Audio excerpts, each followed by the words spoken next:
Bisha tena mtazamaji wangu wa Gospel Voice TV katika jina la Yesu. Nikikukaribisha jioni ya leo kwa upendo mwingi, nikiamini ya kwamba uko hai siku ya leo kwa makusudio ya Bwana, na ndio hata mimi niko hai. Kwa hizi dakika kidogo nataka tuunganikane na wewe tuweze kuelewana kupitia neno la Bwana, nikiwa na imani ya kwamba Bwana Mungu wetu wa mbinguni atatufungua sote macho na tuweze kuelewa makusudio yake. Kwa wale ambao wanatizama mara ya kwanza, ninaitwa Pastor Raphael Maina na mimi nimeokoka, Yesu ni Bwana. Mimi ni mchungaji wa kanisa la CFF mahali panaitwa Makutano Meru, na Yesu ni Bwana.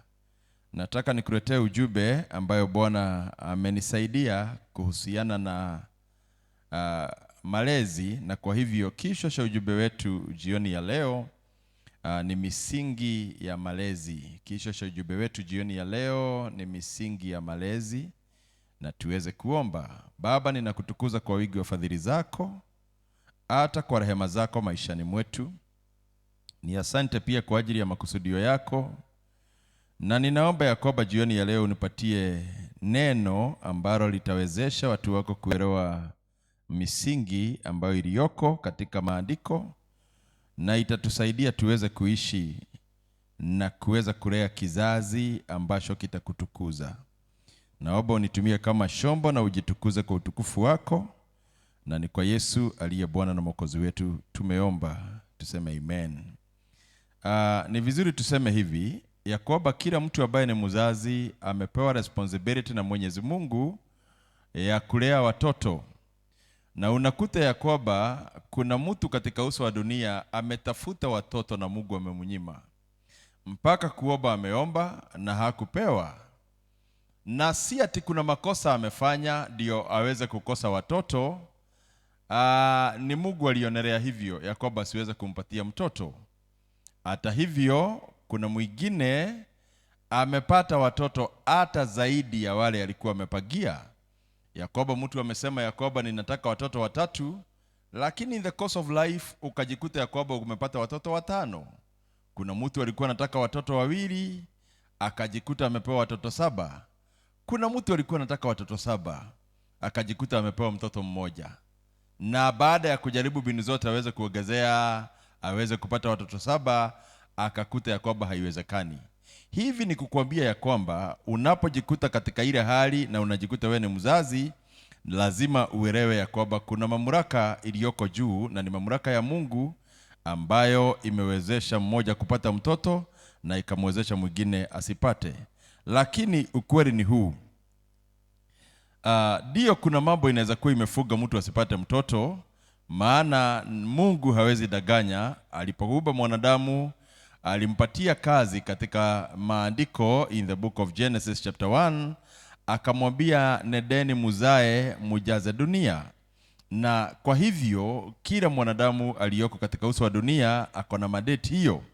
Hata hivyo ni vizuri nikuelezee maneno haya ya kwamba kila mzazi ako na jukumu ya kulea watoto wake katika misingi ya kiungu.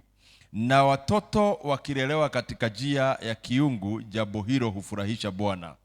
Na ukweli ni huu, kuna section ya mzazi kufanya kazi katika malezi, na kuna section ya society kukusaidia kulea mtoto. Lakini yote inategemea wewe kama mzazi. Ukiona ile society tunakaa ndani yake haitaweza kukuletea kizazi vile wewe mwenyewe ungependa watoto wako wakae, kuna miji hata mtu huwa anahama. Maana katika miji huwa tunakaa inatofautiana. Unaposoma maandiko, kitabu cha Ruth kinaelezea mzee mmoja alikuwa anaitwa Elimelech, Ruth chapter 1. Na maandiko inasema ya kwamba huyu mzee anaitwa Elimelech, Ruth chapter 1. Ruth chapter 1 and verse 1. Tuanzie pale Ruth chapter 1 and verse 1. Washa nifugue Biblia yangu kulingana na ile nilikuwa nategemea ya media ni kama hawataweza kuifikia haraka. Nikupatie maandiko. Inasema hivi, Ruth chapter 1 and verse 1. Inasema, ikawa zamani za waamuzi walipoamua kulikuwako na njaa katika nchi. Akaondoka mtu mmoja wa Bethlehemu na Yuda, akaenda kukaa katika nchi ya Moabi, yeye na mkewe na wanawe wawili. Verse 2, Biblia inasema, na jina la mtu huyo aliitwa Elimeleki, na jina la mkewe alikuwa anaitwa Naomi, na majina ya wanawe wawili Maloni na Kilioni. Waefrathi wa Bethlehemu na Yuda wakafika nchi ya Moabu, wakakaa huko. Maandiko inatuelezea ya kwamba kuna mtu alikuwa anakaa Israeli wakati kulikuwa na waamuzi, judges ndio walikuwa wanatawala wakati ule. Na maandiko inazidi kusema ya kwamba mtu huyu alikuwa anaitwa Elimeleki, na mkewe alikuwa anaitwa Naomi, na walikuwa na watoto wawili ambao Biblia imesema mmoja alikuwa anaitwa Maloni na mwingine alikuwa anaitwa Kilion. Na wanajulikana ni watu walitoka mji wa Bethlehem in Juda, na kwa hivyo kulipopatikana na njaa wakaenda katika mji wa Moabi kukaa kule. Verse 3 inasema, walipofika kule akafa Elimeleki mume wa Naomi akafa, na yule mwanamke akasalia na wanawe wawili, na kwa hivyo alienda mji akafa na akabaki na watoto wawili peke yake. Mstari wa 4 unasema, nao wakaoa wake katika wanawake wa Moabi, na jina la mmoja aliitwa Oprah na jina la pili akaitwa Ruth. Wakakaa huko yapata miaka 10. Na baada ya kipindi cha miaka 10 wakafa Maroni na Kilioni.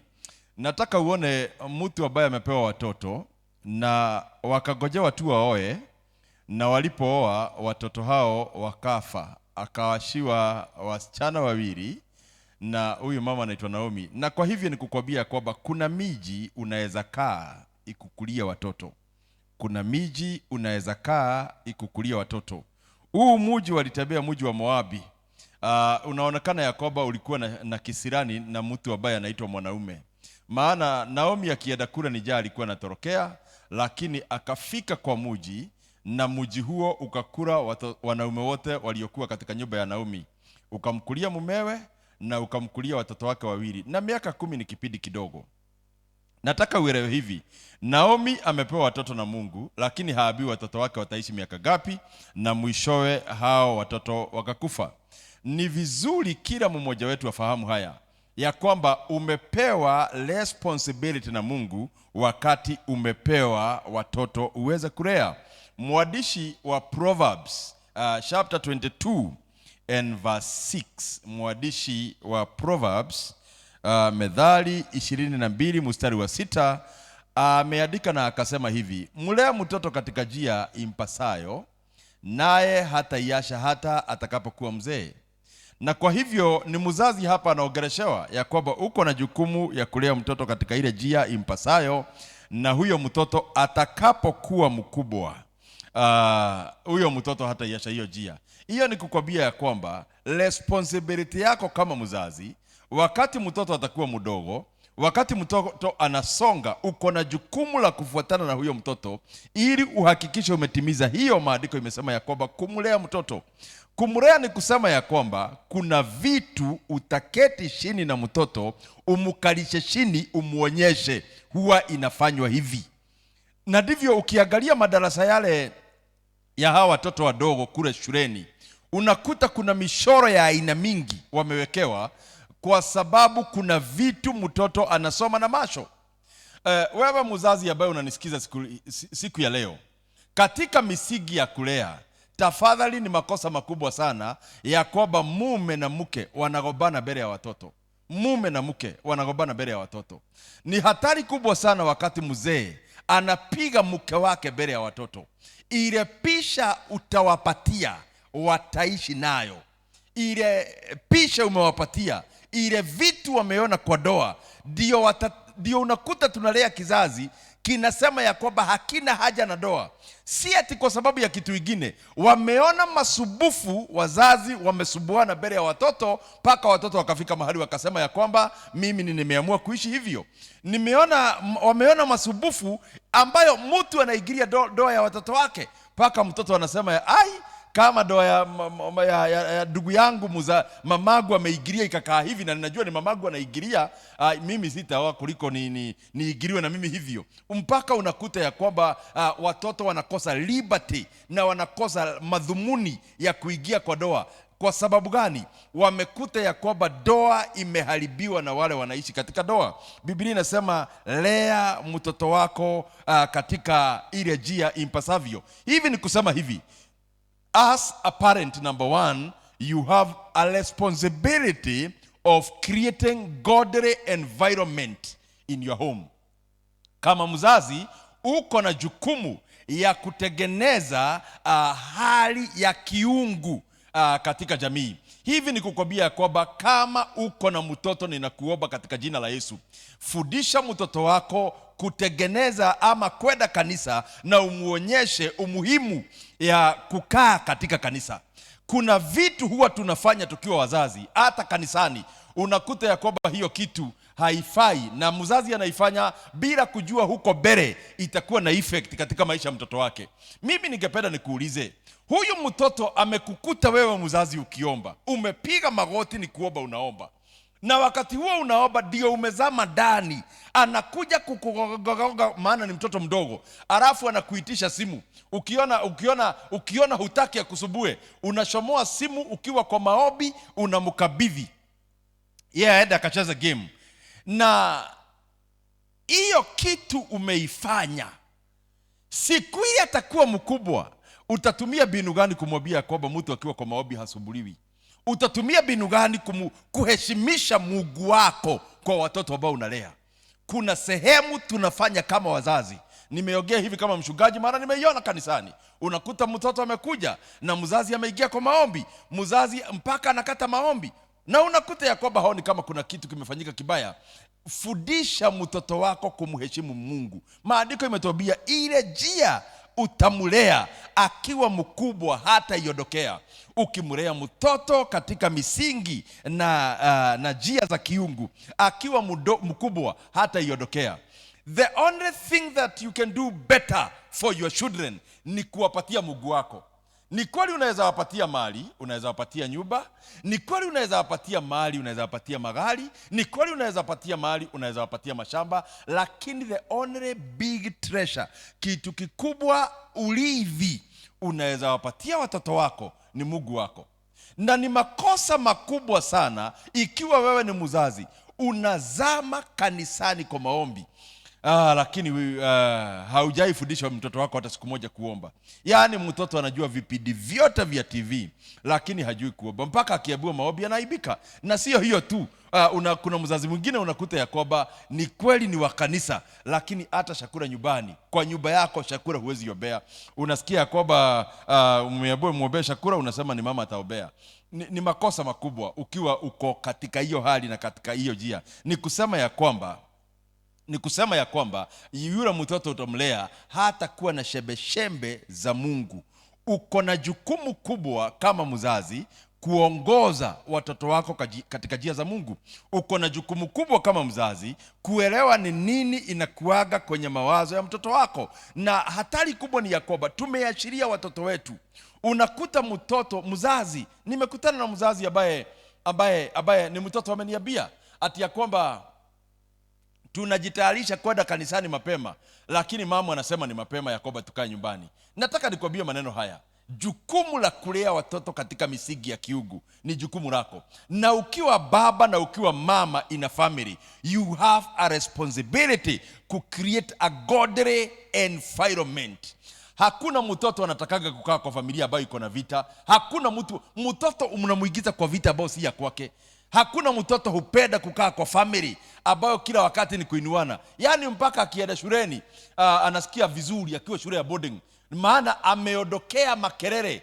Na hata tukienda mashuleni tunaambiwa ya kwamba na walimu ya kwamba tusipatie watoto stress. Kuna vitu hatufai kuwaambia wakati wako shuleni, tutatampa. Na kama mwalimu anajua hivyo, na mimi sasa leo nakwambia kama mchungaji, you have a responsibility to create a godly environment in your home. Ni makosa makubwa sana ati ya kwamba mtoto amesoma matusi kutoka kwa mzazi. Ni makosa makubwa sana ya kwamba mtoto amesoma matusi kutoka kwa baba. Ile maneno anaitana ni baba amemfundisha. Ile maneno anaitana ni mama anaitana. Kuna story tunaambiwa ya kwamba mama mmoja makikosana na mzee wake alikuwa anamuita kigogo. Sasa na hamuiti kwa sauti ambayo baba atasikia, anamuita sauti maybe ni yule mtoto akiwa hapo karibu atasikia tu mama amemuita huyo mzee ni kigogo. Na sasa siku moja mtoto akaambiwa nenda uniitie babako aje akule. Na sasa hakumuita baba kwa jina yake, alimuita katika ile jina amezoea kusikia mama akiitana akiwa amekasirika. Akamwambia kigogo, mama anakuita. Baba hakuweza kuelewa ni nini hiyo. Alipoita mtoto kumuuliza, "Bona uniite kigogo na mimi ni babako?" Akasema ya kwamba ni mama anakuitaga hivyo. Nataka uelewe hivi, mtoto hukopi ile kitu unafanyanga. Ni makosa makubwa sana ati ya kwamba ni ile environment unalelea mtoto wako, baadhi ya vitu zingine amesoma kutoka kwako. Inafaa ucreate environment ya kwamba huyo mtoto akuwe rafiki. Watoto wengi si marafiki ya wazazi.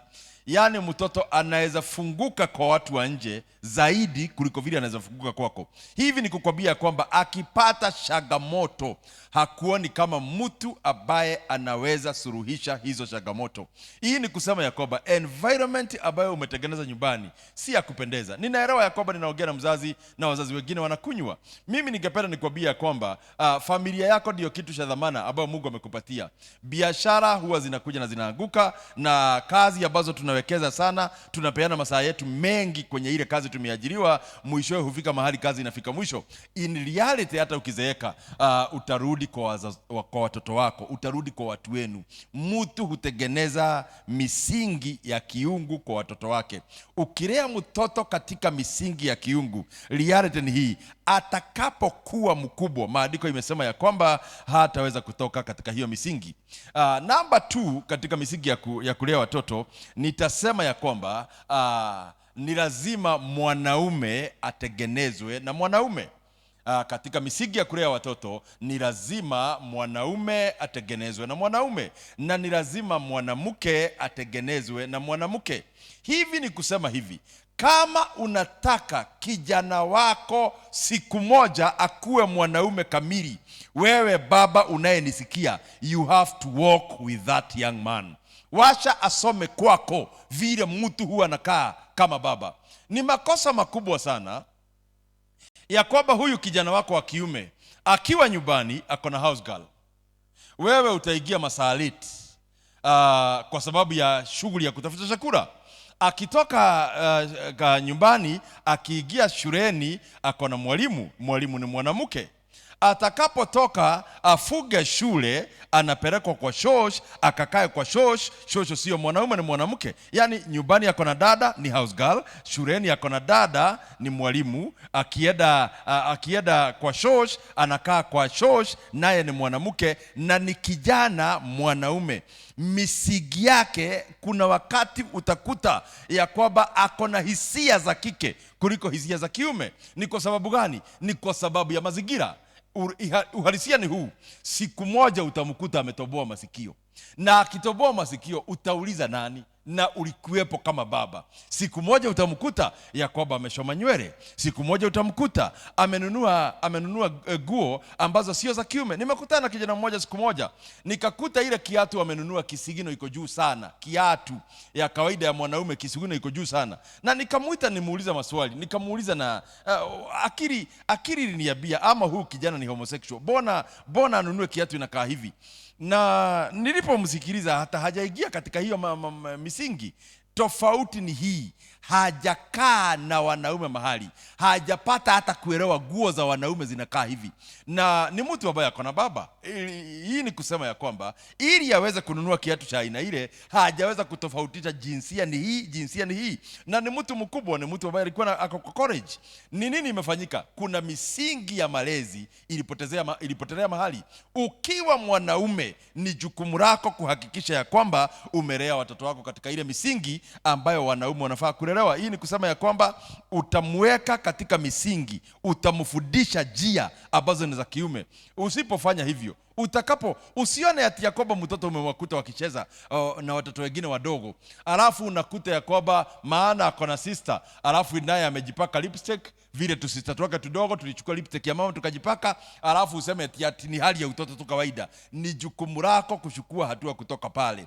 Maana maandiko inasema shashu dogo huchashua. Unapoona era ikiingia mahali ikiwa kidogo, uinyamazie, ukose kuizingatia. Ni kusema Yakoba mwishowe hiyo era itakuja kuzaa kitu kikubwa. Unapo ignore tu vitu tudogo, mwishowe tutakuzalia mambo makubwa. Biblia inasema ya kwamba Joshua akaabua amalize Wakanaani wote, na alibakisha miji midogo mitano. Hiyo miji ilisubua Israeli. Alibakisha mji wa Gaza, akabakisha mji wa Ekroni, akabakisha mji wa Ashdodi. Na ni vizuri nikwambia kwamba Ekroni ndio waliua wakati wa Sanduku la Agano waliteka. Nyumba ya Eli ilikufa hiyo siku. Nyumba ya Eli ilikufa. Mji wa Gaza ndio ulitoa mtu anaitwa Delila. Mji wa Gaza ndio ulitoa Goliath. Na wakati ule Joshua alikuwa anaabua amalize, tulikuwa tumiji tudogo, akaignore, akaona hii ni kidogo sana, haiwezi zaa kitu. Na kumbe hizo miji aliignore mitano ndio ilizaa majitu. Ninataka nikuelezee hivi, unapoona kitu kidogo kikibadilika katika maisha ya kijana yako, ni vizuri ukiwa mzazi uulize maswali. Ni vizuri utake kujua kwa nini hii kitu inafanyika. Usije ukanyamaza tu ati ya kwamba wewe ni baba na kijana wako hajaiona hata siku moja ukibadilisha balbu. Sasa ni kusema ya kwamba hiyo nyumba balbu ikiugua nani atabadilisha? Na ni wewe baba unafaa ufundishe kijana, umuelezee hizi ni jukumu la baba. Ni makosa makubwa sana ati ya kwamba wewe ni baba hajaiona hata ukifunga murago hata siku moja. Siku ile huyu kijana atakuwa mkubwa, atakuwa na reckless. Ni nini imesababisha? Ni misingi ya baba imekosekana. Maandiko inasema ya kwamba ni jukumu la mzazi. Inasema hivi in the book of Numbers ya kwamba wakati kuna watu wazee, ni wale wadogo wanafaa kusimama. Na tukisoma shuleni hiyo kitu ilikuwa inazingatiwa. Lakini kwa saa hii nimeona kwa gari siku moja tumeingia kwa matatu, alafu mzee mmoja akaingia na ilikuwa masaa ya jioni. Ni ile wakati tu sasa lazima kila mtu aende na hiyo gari, maana kuna section tunaishi unakuta kuna matatu ya mwisho, mpaka ukiwa stage inaambiwa hii ndio matatu ya mwisho. Na wakati huo pikipiki hazikuwa mingi kama wakati huu, na kwa hivyo aliyekuwa anafaa kuingia mzee akaingia, na mama mmoja akasema Yakoba kijana wake ni kijana mdogo na mzee ni mzee paka akona fibo yake ameshikilia. Ati mama akasema mtoto wake amelipia kiti kwa hivyo hawezi simama. Na neno linasema ya kwamba in the presence of the elderly the young one need to rise up. Wakati kuna mtu mzee, hata Ayubu anaongea hivyo. Kwa hivyo si kitu kimeanzia saa hii, ni kitu ilikuwa kwa tangu zamani. Ayubu anasema ya kwamba nafurahia siku zile nilikuwa ninaenenda katika makutano, mahali kwa soko tulikuwa tunakutana, alafu vijana wakiniona walikuwa wanasimama. Ayubu anasema hivyo. Kwa hivyo haijaanzia leo, ni mambo ya tangu zamani. Hata Biblia imeandikwa kitabu cha Numbers ya kwamba lazima tuheshimishe wazee wakiwa mahali. Lakini siku hizi za leo unakuta ya kwamba mzee haheshimiwi na mtu yoyote. Ni jukumu lako kama mzazi kufundisha watoto wako heshima, kuheshimu watu. Ni jukumu lako kama mzazi kufundisha watoto ya kwamba unapokutana na mtu miaka yake imesonga, unafahamu heshimu. Ni jukumu lako kama mama kufundisha msichana wako kugoga gua kiketi. Kuna vile mtoto anaketi mpaka na ni msichana, alafu unakuta ya kwamba mama hashughuliki, hana kitu ya kumsubua, mtoto anaketi tu hivyo paka unashindwa, na ni mama anaona aibu mwishowe, maana atakuwa mkubwa, atakuletea aibu siku moja. Na ni kwa sababu gani? Ni kwa sababu haukumfundisha ya kwamba kuna hizi guo unafaa kuvaa hivi, kuna guo. Yani hauwezi piga kelele unapoona guo zile mtoto amevaa guo za aibu. Hauwezi piga kelele unapoona zile guo mtoto amevaa, umwambie na hizi guo haziruhusiwi. Ni vizuri kila mmoja wetu anafaa kuelewa ya kwamba kila guo inayotengenezwa iko na occasion. Kuna guo za kulala zinaitwa night dress. Hizo ni guo za kuvaa usiku. Kuna guo za kwenda kwa harusi, maana bibi harusi anaoreka hiyo siku, anavaa guo hiyo, inaitagwa guo ya harusi. Ni ya hiyo occasion, ni guo ya harusi. Hivi ni kusema ya kwamba aliyefanya harusi leo, sasa baada ya sadebiri akuja kanisani na neti, ati ya kwamba asema ya kwamba hii guo nilipenda ninunue pesa mingi, hata kama ilinunua 30,000 ataivaa hiyo siku ya harusi, maana ni ya hiyo siku. Haezi sema ati Yakoba nitaivaa kesho kutwa. Kila nguo iko na mahali pake na iko na occasion yake. Kuna nguo ya kuvaa ukienda kwa shamba. Hiyo nguo huwezi kuenda nayo kwa kanisani, hauwezi kuenda nayo kwa occasion ambayo unaheshimika. Kuna nguo ya kuvaa ukienda kwa bishi. Kuna nguo unavaa ukienda kufanya kazi ya mechanic, maana hiyo ni nguo ya mechanic. Hata mtu akiona atajua. Kuna nguo unavaa ukienda kwa kazi ya aina fulani, kuna makampuni iko na nguo. Na kwa hivyo kuna nguo pia unafaa uvae ukienda mbele ya wazazi, na hiyo nguo haifai kuvaliwa ukienda kwa boyfriend. Hiyo ni tofauti. Ukienda kwa boyfriend ni occasion ya boyfriend, na ukienda kwa wazazi ina occasion hiyo. Lazima tuweze kuelewa katika malezi. Ni lazima tuelewe ya kwamba kila nguo iko na occasion yake. Jambo lingine ningependa kuongea katika malezi ni wakati watoto wanapewa pocket money. Ni makosa makubwa sana ati mtoto especially mtoto anapendwa sana na wazazi. Unapea mtoto pesa ya kumharibu. Sasa niulize mzazi, mtoto wa form 2 shule atapewa pocket money ya shilingi 10,000. Atafanya nini na hiyo shule? Atasubua hiyo pesa ni mingi kwa mtoto. Kuna kiwango mtoto anafaa kuelewa, hii utaweza kugawa kabisa na isikusubue. Lakini kuna pesa utapatia mtoto mpaka adharau walimu shuleni na aweze kuona ya kwamba kama maisha inapatikanaga kwa urahisi. Mtoto huyo akitoka shuleni ukose kumservice na pesa kama hizo ulikuwa unampea shuleni, atageuka kuwa mwizi. Ulimfundisha lifestyle ya maisha ambayo yeye mwenyewe hajawahi kaa. Na niseme hivi, mzazi ukiona mtoto wako na kitu cha dhamana ama kitu chochote na sio wewe umekinunua, uko na jukumu ya kuuliza kimetoka wapi. Usiseme ati ya kwamba huyu ni msichana wa college ati ni mtu mkubwa. Wewe unaelewa ile pesa unampatia akienda college. Wewe unaelewa ile pesa unampatia akiwa shuleni na unampea upkeep ya kuitumia. Lakini sasa umempea pesa ya upkeep. Msichana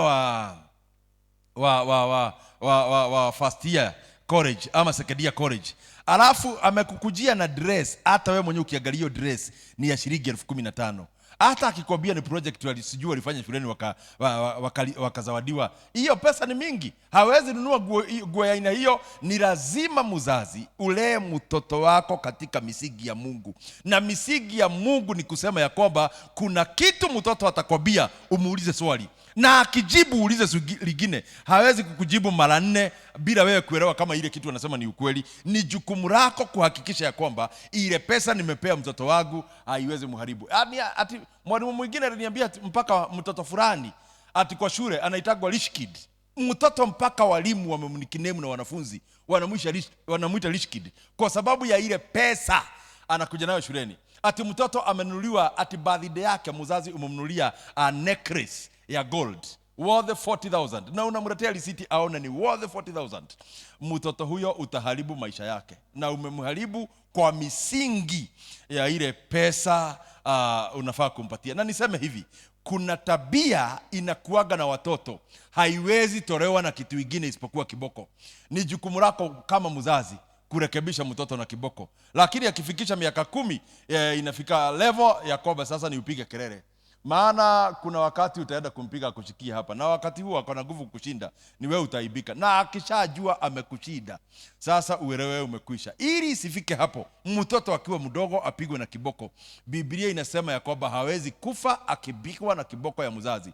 Na mzazi, ni vizuri nikuelezee, mnaelewa sheria nchi yetu ya kwamba tuliondolewa ile kitu ilikuwa inaitwa corporal punishment. Shuleni watoto hawapigwi na kiboko, na kwa hivyo kiboko imebaki kwa mzazi peke yake.